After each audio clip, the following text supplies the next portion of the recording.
Hi everyone, welcome back. So today's practice is going to be more of a workshop and we're going to focus on downward facing dog. That's Adho Mukha Savasana in Sanskrit. So because there's a lot to learn and a lot to know about Adho Mukha, we're going to skip the warm-up.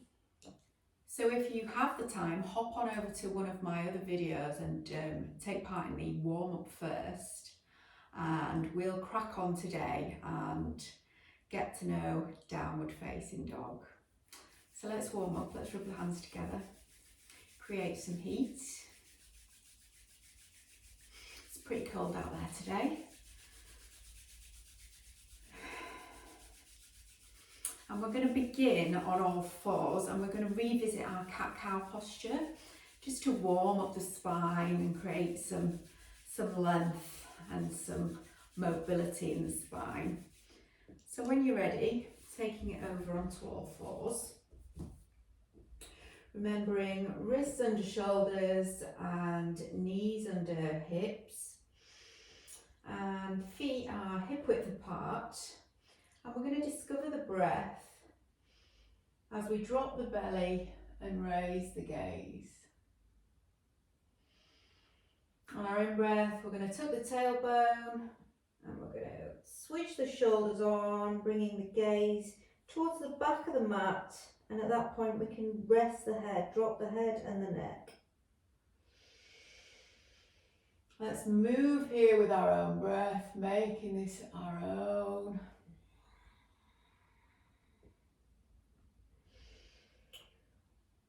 Warming up the whole of the back body.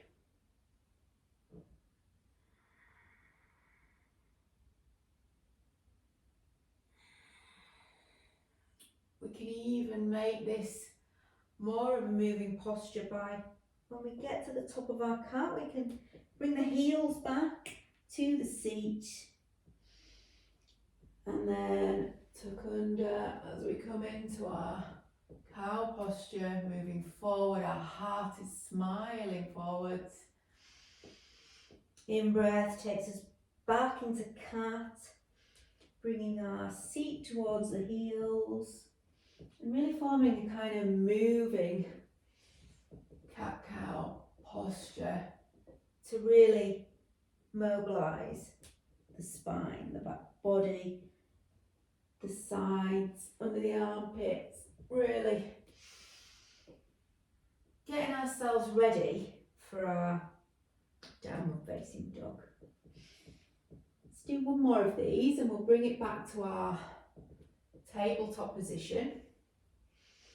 So we're going to start by taking puppy posture, which is like our baby downward facing dog. So let's begin by bringing the forearms to the mat to find our foundation. So still the elbows are below the shoulders, our fingers are spread and our palms are pushing into the mat to find that really strong foundation in the palms of the hands. Now, going to the back of the body, let's walk the knees out slightly so that we can then begin to melt the heart downwards, leaving the tailbone pointing high. So we're keeping the shoulders away from the ears, and if it's available, we're letting the forehead come towards the mat in preparation for our full dog. So it's a full body workout here. The abs are switched on, tailbone is pointing upwards, and the shins and the backs of the feet are planted firmly into earth.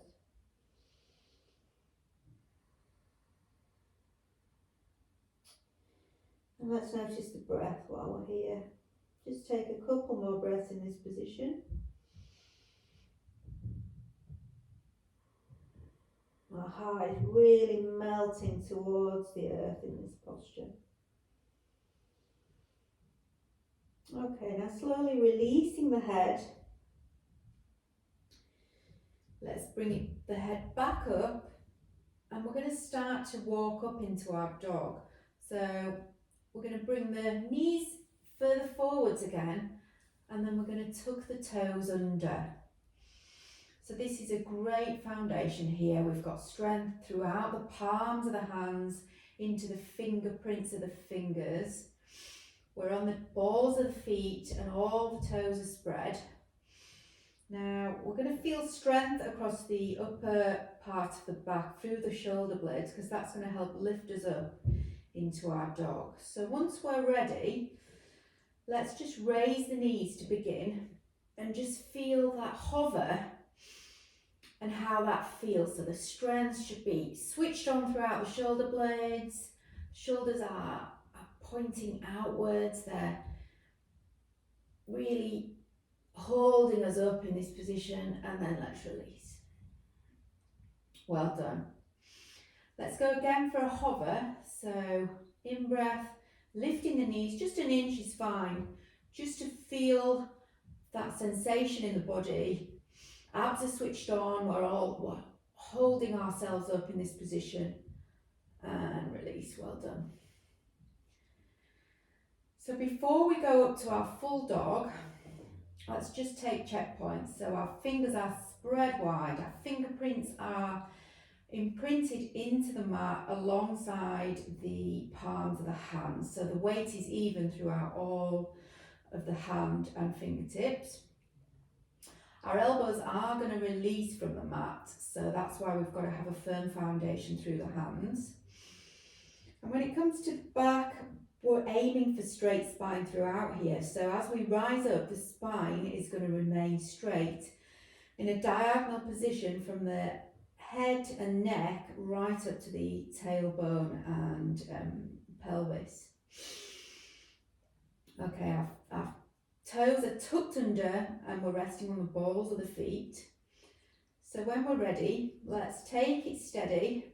In breath to rise the tailbone up while we're dropping the head, and then one by one, let's raise the hands, the elbows, and let's keep it motion. So let's keep moving here.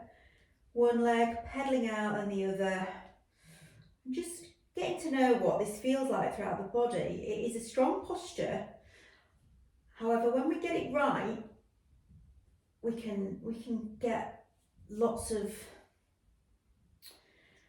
strength in this position. We can use this as a waiting position from one pose to the next. It's a transitional posture.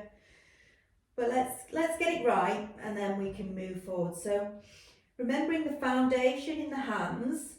So the middle finger, if that's pointing towards the front of the mat, then our weight should be even throughout the palm. Now all the weight's not dumping into the wrist, because our shoulders are switched on and our upper arms are spiralling inwards, and our head, when we're at the top of the posture, it should be released down. So our head is heavy, and eventually when we can find more stillness, the heels should be pointing towards the back of the mat. But when we're first coming into this posture, the knees can be bent, because what we're mainly aiming to do is take the chest towards the thighs. So we feel that strength throughout the upper arm, right down through to the fingertips. In time, we'll be able to straighten out those legs.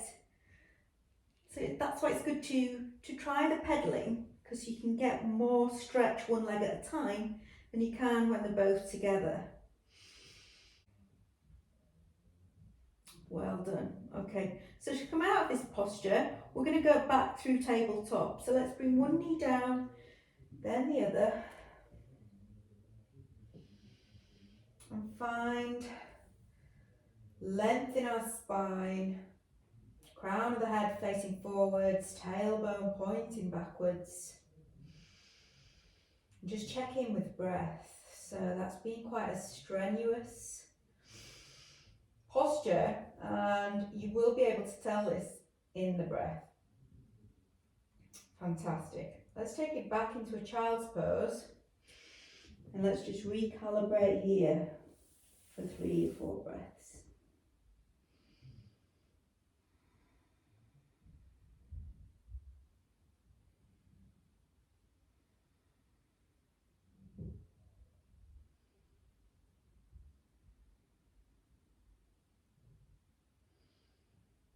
Well done. Adho Mukha Svasana.